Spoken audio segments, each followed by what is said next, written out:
علماء الإسلام, les savants de l'islam. Les savants de l'islam, une émission préparée et présentée par le professeur Ahmed Jabbar. Les savants de l'islam en coopération avec le Conseil supérieur scientifique et culturel de la Grande Mosquée de Paris et Radio Orient. حلقة اليوم عن ابن الشاطر.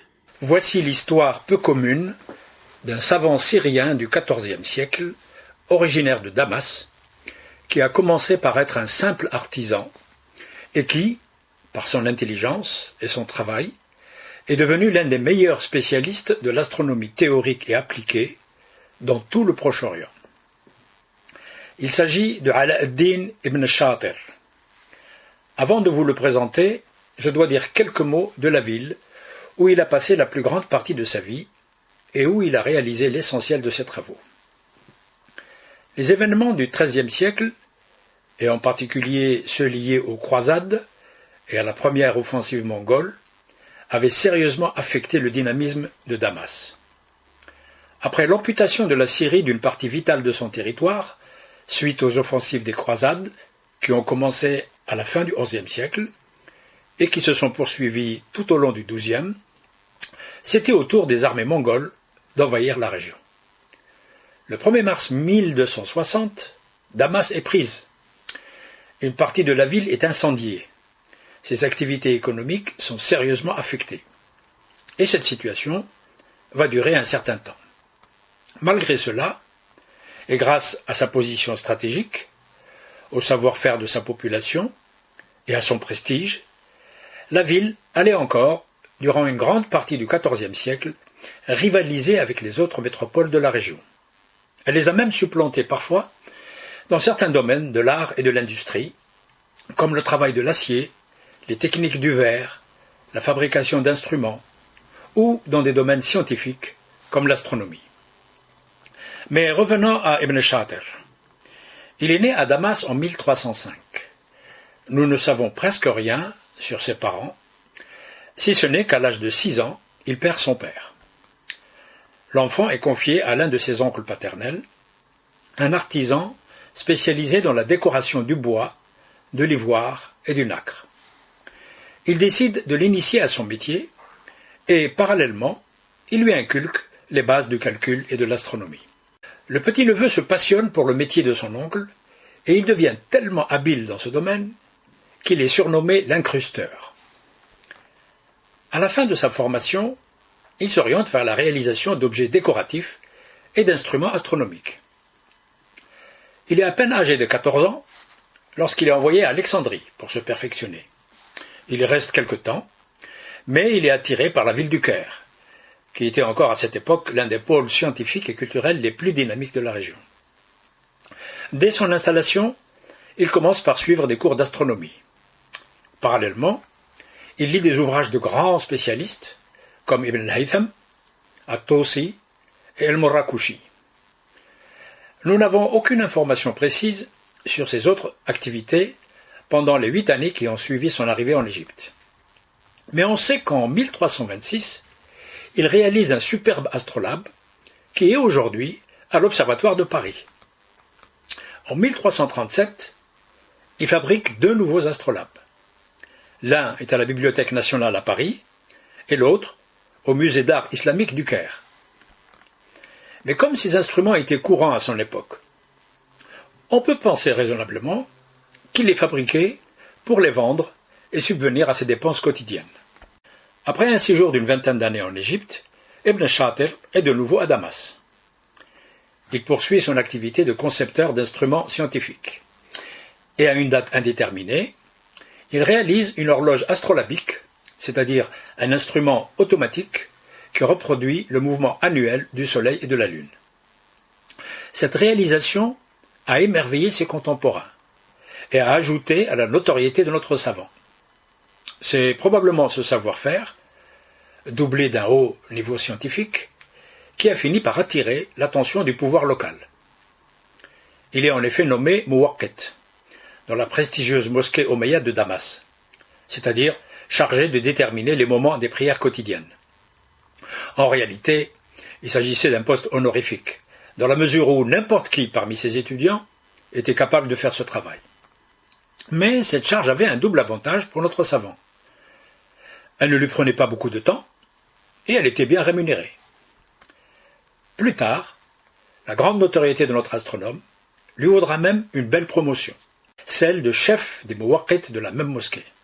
Il restera à ce poste jusqu'en 1375, l'année de sa mort. Comme astronome et mathématicien, Ibn Shatir a produit des ouvrages dans deux domaines. Essentiellement, bien sûr. L'un des deux concerne les tables astronomiques. Le premier écrit sur ce thème est son épître sur la détermination du temps. Elle est consacrée, comme son nom l'indique, à la détermination des moments des prières quotidiennes. Le second, beaucoup plus important, est le Zij el-Jadid, les tables nouvelles. Il contient des tables donnant des latitudes des planètes, les moments des éclipses, les tables de visibilité du croissant de lune, les positions géographiques de 290 villes de l'Empire musulman, avec, pour chacune de ces villes, la direction de la Qibla.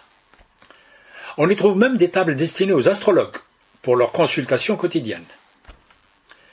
Le second domaine est celui de l'astronomie théorique. La contribution scientifique la plus importante de notre auteur concerne l'élaboration de modèles planétaires nouveaux pour expliquer les mouvements apparents du Soleil, de la Lune et des 5 planètes visibles à son époque, c'est-à-dire Mars, Vénus, Mercure, Jupiter et Saturne. Pour justifier son travail, Ibn Shatir dira ceci, je cite, « Notre but est de présenter dans ce livre la forme des orbites des astres selon ce que nous avons inventé, et qui est exempt de doute, et qui est conforme à l'observation exacte. » En plus de son activité de publication, Ibn Shatir a été un grand concepteur d'instruments, qu'il réalisait lui-même, comme on l'a déjà vu. La quinzaine d'instruments qu'il a conçus, ou qu'il a fabriqués, appartiennent à deux catégories bien distinctes. La première regroupe ceux qui donnaient, d'une manière automatique, les résultats de certaines opérations arithmétiques ou trigonométriques, très utiles aux astronomes. La seconde comprend, en plus de l'appareil que j'ai déjà évoqué, un cadran solaire très sophistiqué qu'il a achevé en 1371. L'instrument se présente sous la forme d'une grande plaque de marbre de 2 mètres de long sur 1 mètre de large. Sur sa surface, Ibn Shatir a tracé des courbes sophistiquées qui permettent de lire directement l'heure des prières quotidiennes. La nouveauté introduite dans cet instrument, c'est l'inclinaison selon l'axe du monde de la tige métallique qui indique les heures. Le premier spécimen de ce cadran a été installé sur le minaret Al-Arous, situé au milieu de la façade nord de la mosquée Omeyyade. Mais, en 1876, il s'est brisé accidentellement. Le cadran que l'on peut admirer aujourd'hui n'est qu'une copie de l'original.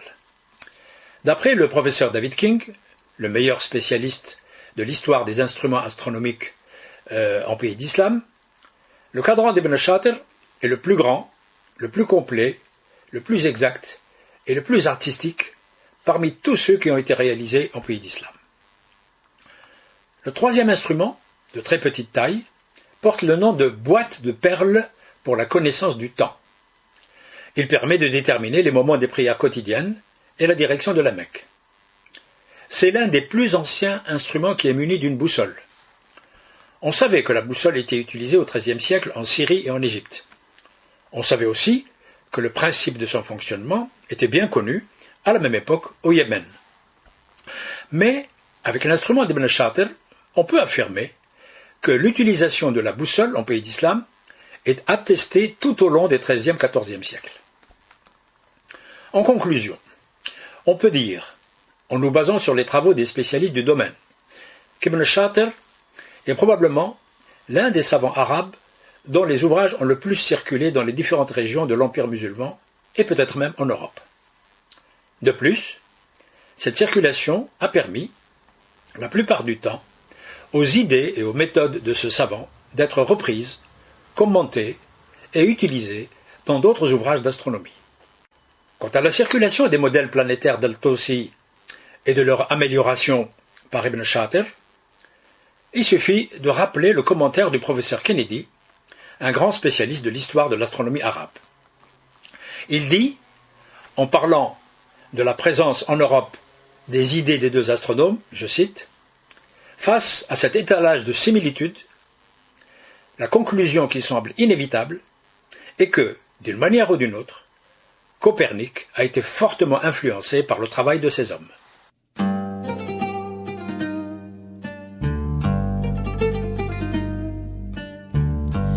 كنا مع برنامج علماء الإسلام. C'était les savants de l'islam. Les savants de l'islam, une émission préparée et présentée par le professeur Ahmed Jabbar.